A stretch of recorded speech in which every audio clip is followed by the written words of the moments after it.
Hello and happy Sunday. So I'm really excited and thrilled to show you what I recently found. You might know I'm a big Star Trek fan.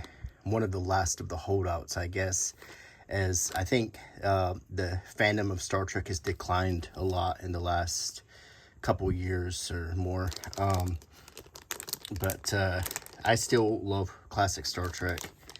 And this pop-up book, when I saw it and I touched it and I felt the cover, I mean, it's like got this soft padded cover. It just looks beautiful with this Star Trek the Motion Picture Era Enterprise here. It's put out by Timms and Hudson. On the back, you can see some of the things we can expect, like a scene from the Trouble with Tribbles. It looks like Deep Space Nine right here, a Borg Cube, and I guess the Enterprise NX-01, which that is that the first, and I didn't watch the Enterprise show, but that's the Enterprise from the show with Scott Bakula. That was kind of the point. I guess you could say I loved classic Trek. I loved the movies. At least the ones in the 80s and 90s, and then I loved The Next Generation. I got a little bit into Deep Space Nine, but I kind of checked out by Star Trek Voyager. I did try to watch some of the new shows like Picard and Star Trek Discovery, but I just couldn't get into them. But I do love the classic. It says 7 iconic Star Trek images pop off the page in 3 dimensions. So, a USS Enterprise NCC 1701, the Trouble with Tribbles, a Klingon Bird of Prey, the Borg Cube, Deep Space Nine, Bride of Chautica, and Enterprise NX-01. And I'm not sure what Bride of Chautica is, so I'm curious about that.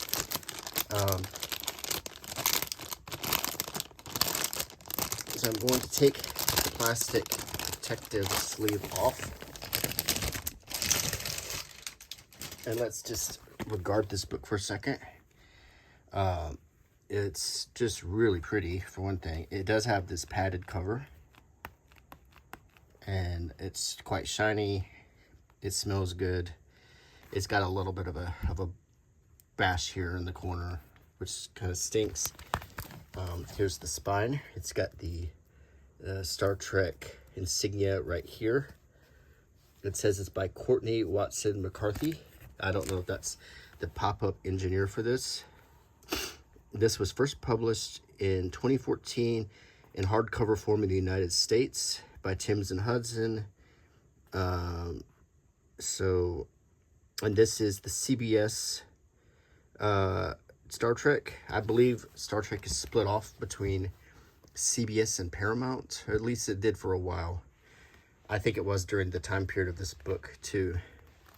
So I'm going to open the cover and we get to a little bit of introduction here, where we have, in the beginning, there was Gene Roddenberry's concept, a 1-hour television series set in space, a brave captain and his crew aboard a giant starship, exploring the galaxy, assisting colonists on distant worlds, putting down conflicts, engaging in diplomatic missions. Notice here how the page numbers are done, kind of like the computer readout, which I really like. When Roddenberry pitched his concept, which drew on his years as an Army Air Corps bomber pilot and his career as a Los Angeles police officer, to television executives, he described the show as a kind of wagon train to the stars. The allusion to Wagon Train, a popular television western in the 1960s, was calculated. Roddenberry knew studio execs would be more comfortable with something that sounded tried and true, i.e. westerns, than they would be with a science fiction series that featured continuing characters. The only successful sci-fi shows at the time were anthologies like The Twilight Zone and The Outer Limits, which offered up disparate stories with different characters every week. Roddenberry sensed he was onto something new. He envisioned a group of characters living and working together while traveling across an exciting and often dangerous final frontier, a family of sorts. linked together not by blood, but by their shared experiences. And viewers at home would be able to relate to them, too, not as spacemen and women, but as real people whom they liked and admired. Roddenberry populated the Starship Enterprise with faces that many Americans had never encountered in their workplaces: a black woman, an Asian man, a Russian, and of course a half-breed Vulcan.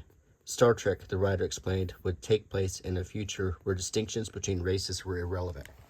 And that was Roddenberry's vision. And now, some of the Discovery, I started watching some of the episodes of Discovery, and it seemed kind of to be the antithesis of what Roddenberry was talking about, because it was kind of going back to the culture wars that we have today. And that's, to me, I didn't like that a lot. So I don't really even count the recent Star Trek shows that much. So we have a picture of the Enterprise here. This is enhanced, obviously. I don't think it ever looked quite this good in the 60s. A lot of the episodes that we see now have been enhanced, which I don't mind, but still, you know, you kind of think to yourself, I kind of wish they'd go back and, you know, just kind of leave it alone. I'm not big on tinkering with things. So we do have more introduction on these pages, and we have a picture of the first scene from the first episode featuring William Shatner. I'm not counting The Cage, which was the unaired pilot, which did not air until it was re-edited into the two-part episode called The Menagerie. This is the original first episode of Star Trek, featuring Captain Kirk and a much different Mr. Spock wearing the pilot uniforms, which were somewhat different than we would get later. And Spock smiled quite often. They hadn't quite come up with his character. And of course, this is the title card of Star Trek from the old show that I loved. And now let's look at this. Now I'm going to zoom out so you can see. And look at that right there. That is incredible. We have the Enterprise, the 1960s version. It looks great. That perfect shade of gray. The nacelles with the red. This is how the Enterprise is to me. This is the Enterprise I grew up on watching Star Trek as a kid, with the old style nacelles with the red, and then the little the rocket end on them. Really liked these. These details is how Star Trek is to me. And if we look at the side of it, we see the Federation pinstriping here, the designation NCC 1701 on the nacelle. You see lots of windows, and you see that it's floating through a field of planets and film reels, it looks like. So this is definitely kind of an homage to the original TV show, and it looks great. And we get, actually, this is a close-up of this episode. David meets Goliath. The Enterprise faces off with the Facerius. The Facerius' menacing captain. And, of course, when we met the menacing captain, it turned out to be Clint Howard, a little kid. So, actually, what we're seeing is not film reels. This is a close-up of the Facerius ship here from one of the early episodes. The Corbinite Maneuver, which was a great episode where Captain Kirk used his skills of bluffing to get the Enterprise out of danger. It was a really good show, a really good episode. And that was one of the episodes that established the character of Captain Kirk as, interestingly, much different than the Captain Kirk that we would come to, you know, the womanizer. He wasn't so much a womanizer in the beginning. He was more of a man who thought on his feet. And the next, oh, wow. Look at that. Holy cow. Look at the detail one of the most legendary scenes from the Trouble of Tribbles, when Captain Kirk opens the storage hatch and all of the Tribbles pour out and completely cover him up.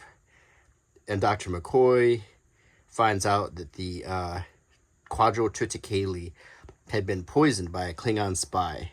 And they found out that the Klingon spy was pretending to be working for the Federation. So it was a really good episode.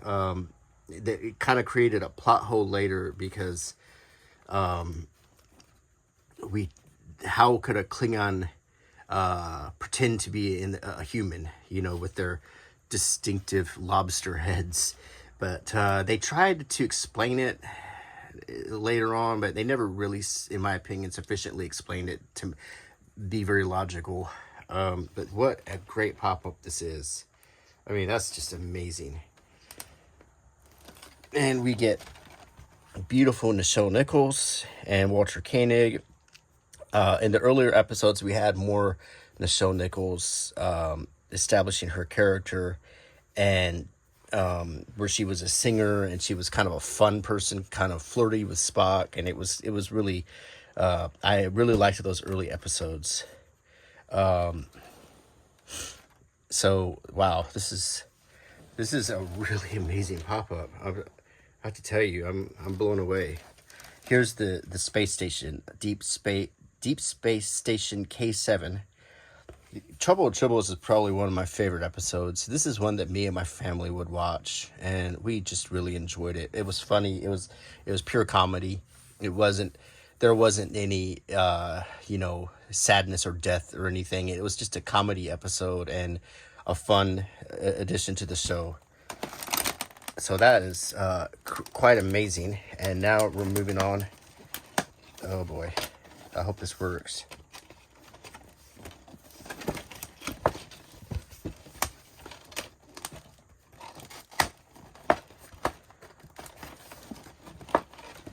I think this is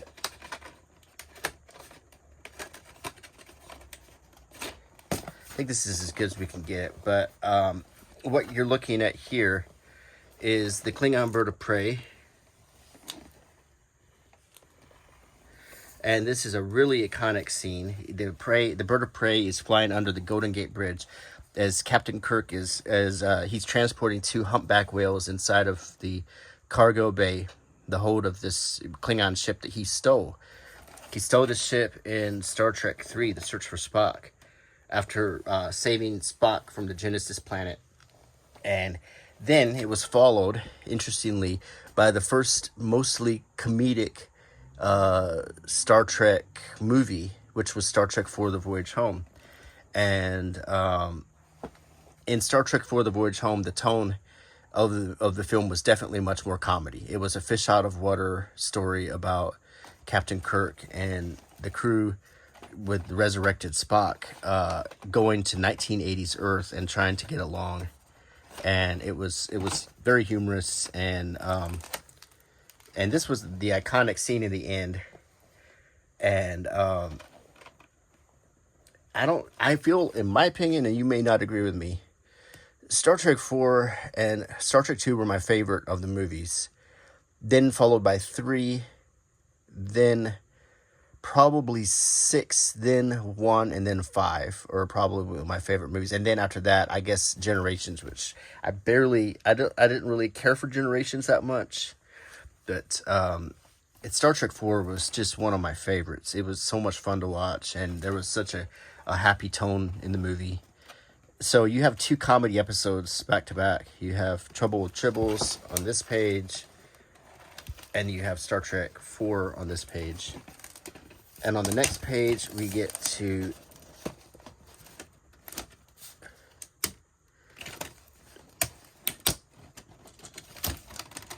the Borg Cube. Wow. It's huge. It's just huge. This cube, they can barely show you in the film, but they've really outdone themselves in this pop-up book.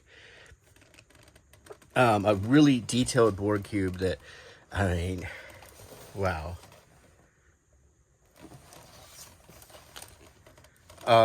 So the Borg were introduced. Oh, what is this? There's a little. Am I missing stuff?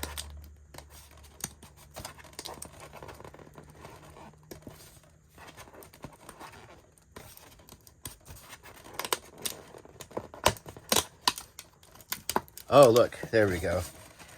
It shows you how tiny what it's normally the huge Enterprise D is compared to the Borg ship. Now look at that. So you have the Enterprise D facing off. The Borg were first encountered in an episode where Q warns in an attempt to warn the crew of what's waiting for them. He teleports them far into the galaxy to confront the Borg for the first time, so they could get prepared. This was also one of the first times when you realized that Q was actually kind of working for the best interests of Picard. Like, he had grown to really like Picard and the crew, and he was trying to help them. So he sent them off to face the Borg. So, but not to hurt them, not to kill them, but so they could see how dangerous the Borg were and to get appropriately prepared for the Borg coming, which, of course, as we know, the Borg did eventually come, and they kidnapped Picard and they turned him into Locutus of Borg, and that was awful. Riker was forced to fire on him in the Borg Cube. Several ships were destroyed at Wolf 359, and then we eventually meet the Borg Queen, which is kind of the antithesis of what the Borg were all about, because in the original concept of the Borg is they were all one collective, versus they didn't have a queen, but then they decided, I think they wanted to add a little sexy to it, so they got a Borg queen, and the actress who played her was the one, she was in Ghost Story, which she was in the 80s, was considered kind of a sexy actress.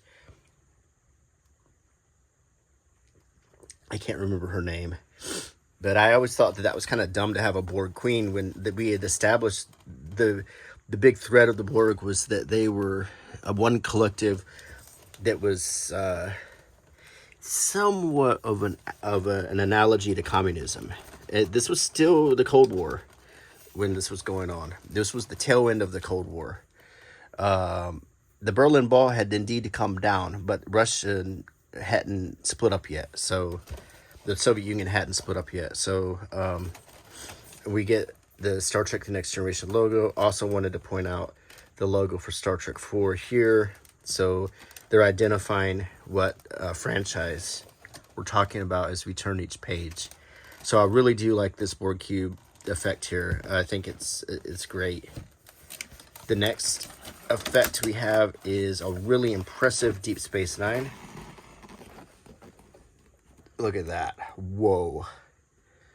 Holy cow, look at all of the ships. I guess those are the Cardassian or the Bajoran ships.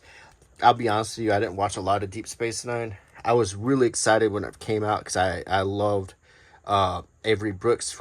He was in Spencer for Hire, a show I used to like in the 80s. He played a character called Hawk, and I was excited that he was going to be on the show. I was excited that Chief O'Brien was going to be on the show. But I just could never get into it as much as I could get into The Next Generation. So, but I still, I'm meaning to try it again. You know, I'm a little bit older. When Deep Space Nine came out, I was still a child. So, I don't think, may not have been sophisticated enough to be interested by all of the intrigue between the Cardassians and the Bajoran. I just found it kind of boring. But, still, this is Deep Space Nine. This was an old station by a wormhole that the Federation took over and was kind of keeping an uneasy truce. You had Captain Benjamin Sisko, was Avery Brooks, and he was supported by, you know, kind of a ragtag crew with Chief O'Brien, and there was a Trill doctor, I think, and there was a shape-shifting security chief. In a little bit of trivia, and I might have liked it more. So one of my favorite characters from Star Trek The Next Generation was Ensign Ro, played by Michelle Forbes. I thought she was great, and originally she was going to be one of the leads on Deep Space Nine, but she turned it down, and they replaced her with Major Kira. So that was another thing that I probably would have watched it if she was on it. So next we get to Bride of Chaotica. Did I say Chautica? Okay, everyone have a good laugh now. If you already left your comment, that's okay. It's Chaotica because my brain is starting to turn on now that this coffee's getting into it. This is from Star Trek Voyager. I didn't watch this episode, so it feels stupid. But this is Chaotica, the Bride of Chaotica. But it looks like an interesting episode. He looks like Ming and Flash Gordon. This is so like a Flash Gordon, I guess you could say, tribute. This looks so much like Ming the Merciless, particularly from the movie. He looks like Flash Gordon with that blaster. She looks like Ming's daughter. And holy cow. First of all, I'm really embarrassed that I called this Chautica. I don't know if I'm ever going to live that down, but I don't really edit my videos, so... Oh, you get a robot. It is what it is. I'm looking forward to the comment. So we get a really cool backdrop of the buildings. I'm wondering if this was in black and white. I tell you what, not a Voyager viewer, but if there's one thing that could get me to watch Voyager, it's probably the interest I am having right now in looking at this, because I never watched this episode, but I love the Flash Gordon movie and the TV series, the old black and white show. So this is actually really interesting to me, so I think I would actually want to watch this, at least just this one episode. Now we've got the NX-01 from Enterprise with Scott Bakula and Star Trek Enterprise. This was neat. It was a neat show because it kind of followed the movie where was it First Contact, where the Next Generation crew first meets the Vulcans and they help the oh gosh, what was his name? The guy who invented warp speed. Yeah, Zephyrin Cochrane. They helped Zephyrin Cochrane, he was played by James Cromwell, who's been in Star Trek quite a lot. And I like how the scene of the NX-1 and, kind of, popping out the nacelles reminds me very much of the scene in Star Trek First Contact when Zephyrin Cochrane is playing a magic carpet ride with Riker and he pops off the nacelles and they hit warp speed and get the attention of the Vulcans. Really enjoyed that movie, and I haven't watched it in a long time. I watched it in the theater when it came out. And this is really, once again, a great pop-up. I didn't watch a lot of Voyager. I watched a few episodes. I love Scott Bakula from Quantum Leap, of course. To me, I always see Sam Beckett. I thought he was ideal for Quantum Leap because he was so good at taking on different personalities. So, but I just never got into Voyager, Enterprise. And I never got into Voyager that much either. I kind of, like I said, I watched the heck out of The Next Generation, every single episode, multiple times, but I couldn't ever get into the other shows as much. And I think it's probably because The Next Generation came out at a perfect time for me when I was at that age where me and my friends were watching it, and we were buying the magazines, and it was our Star Trek, I guess you could say. The Next Generation was the Star Trek for my generation, where I was at the perfect age to completely immerse myself in it and get to know all the characters and the creatures and and follow all the continuing stories. So this looks so fascinating. Chaotic. I can't believe I said Chautica. Oh gosh. So, as I hope you can tell at this point of the video that I do know my Star Trek when it comes to the classic and the Next Generation. But I said from the beginning I wasn't very versed in the later stuff. So I really do like this book though. This is a real find. And I love The Voyage Home. It's one of my faves. And Tribbles. I think this is probably my favorite one because this is just such a happy memory of watching The Trouble with Tribbles on VHS.